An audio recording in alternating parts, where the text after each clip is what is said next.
A tragic rock collapse at a granite stone quarry in Bengaluru's South Taluk, Madapattana, claimed the lives of 8 workers and left several others injured on July 2nd. The incident occurred early Thursday morning at a quarry located on the border of Bengaluru Urban and Bengaluru South districts while workers were carrying out quarrying operations.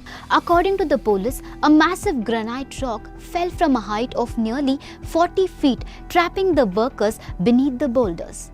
Most of the victims were daily wage laborers from Bihar. Workers at the site said around 80 laborers from Bihar and North Karnataka were present when the accident occurred. The injured were shifted to a private hospital and officials said the exact number of injured is still being verified. Some workers remain in critical condition, raising fears that the death toll could increase. The impact of the collapse completely crushed several loading vehicles, while a tractor at the site was crushed into pieces. Rescue teams and police launched operations to clear the debris and search for anyone who might still be trapped.